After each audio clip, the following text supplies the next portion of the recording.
And Rich Trapper tapping in, TNN Trap News Network. You feel me? Rich Trapper. The homie wanted you to whitelist this shit too. Who? Rich Trapper. Rich Trapper? He be reacting to your shit.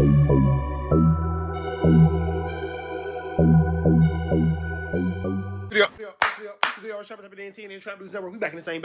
Like, cracking the same. Make sure y'all come subscribe for more of this good content that we got going on here at TNN Trap News Network. Good news you can use. Good knowledge, though. You can't get nobody's college, though, big dog. The shoulder's getting better. It's still sore. We're working on it, man. We're going to give it a couple more days of rest, but it is getting better, man. You see, I still got it, though. Don't worry about it, man. Don't worry about it. I had a bad injury in jiu-jitsu a couple days ago, man, so we're going to keep working, though. Make sure you like, though. Make sure you comment. Make sure you subscribe. Make sure you hit that content. Make sure you get into that content. Hit that notification bell. Hit that link on the bottom in the description. And make sure you become a part of this Rich Trapper Mafia.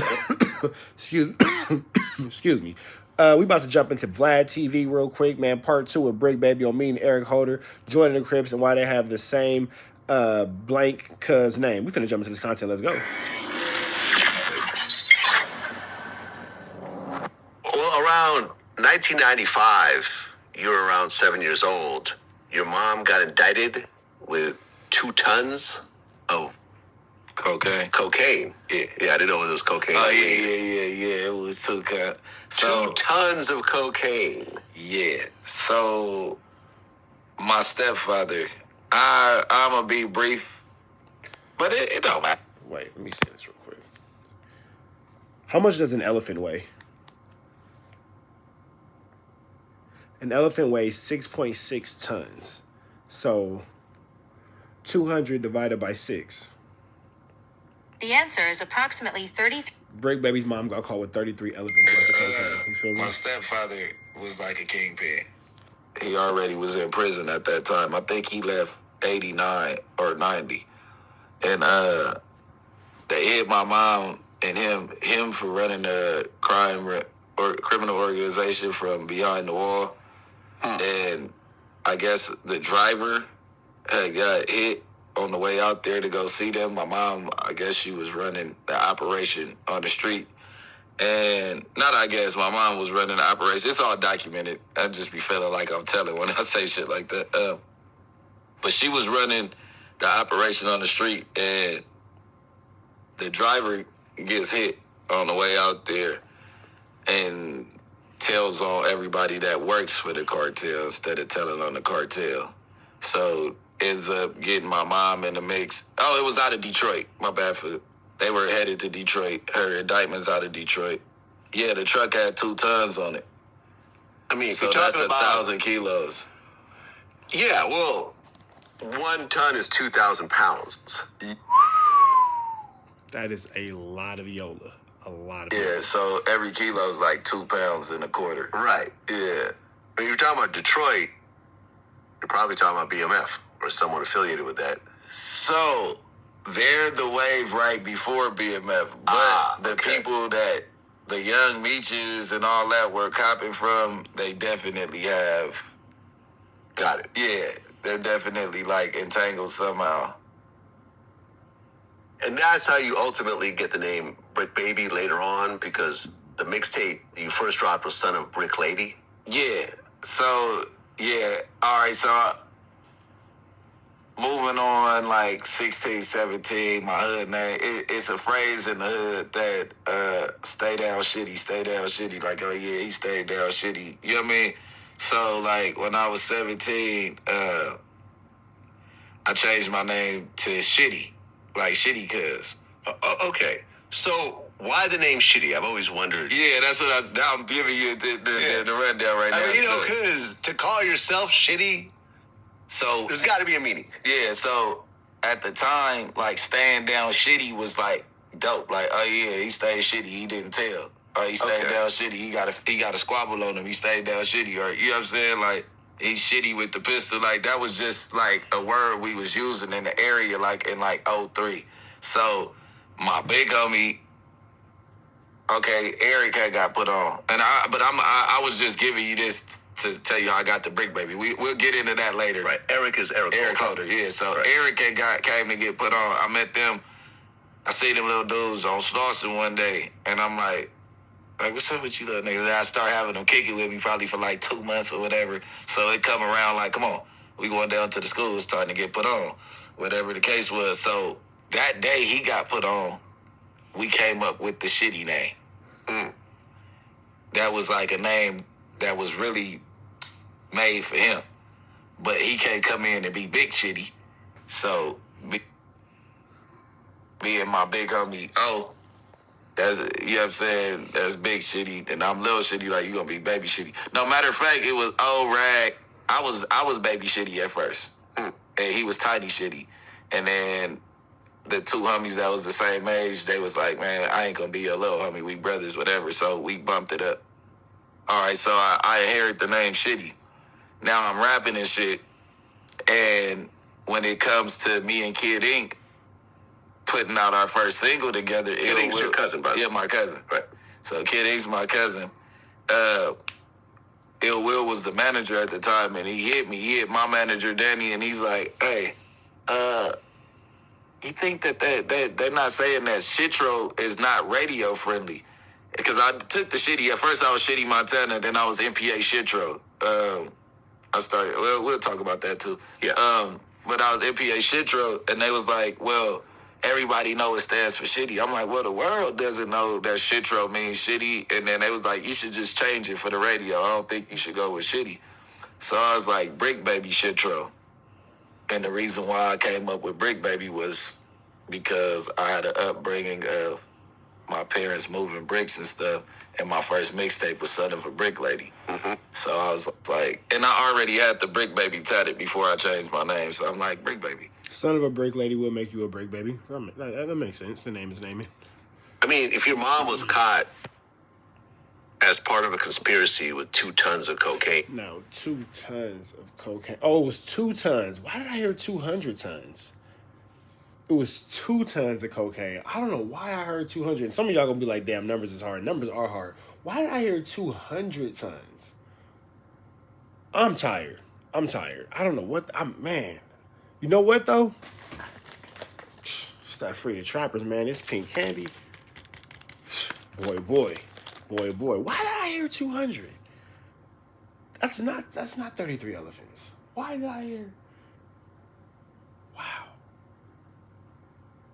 I don't know why I heard that. My bad, y'all. Numbers are hard. What ultimately happened to her? Okay, so my mom, they Some of y'all didn't even catch that. Some of y'all looking back at it like, damn, did he say that? Yeah, I did. It's cool. I corrected myself. started off her And if you corrected me and you already left a comment, jokes on you, you feel me? her mandatory minimum was like somewhere in like the 20, 30 year range. Damn. Yeah.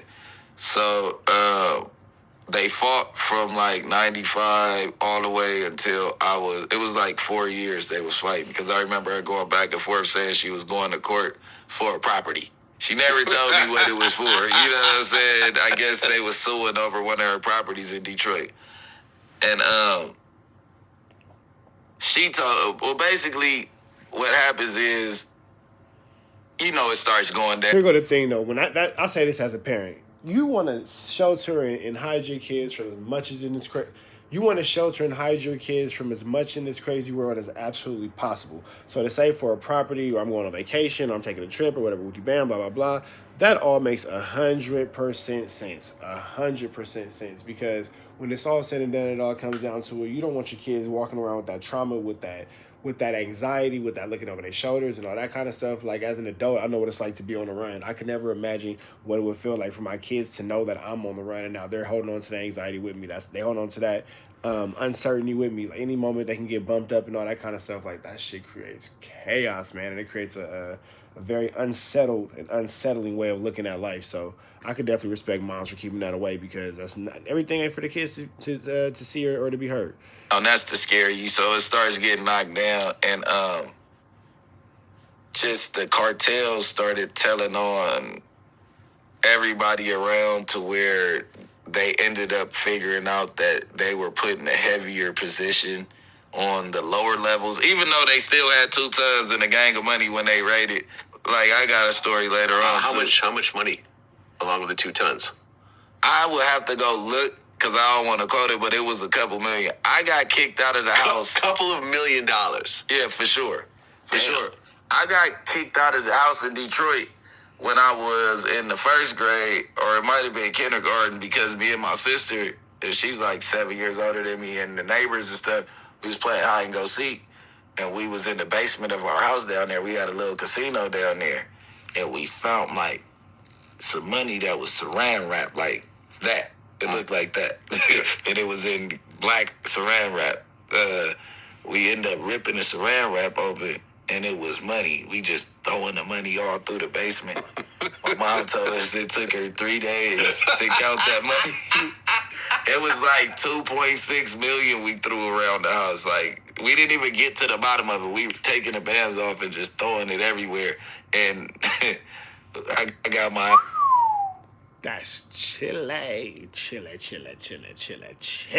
That's me probably for like... Like, every time she drunk some water and got back to it, like, she was on my ass about that.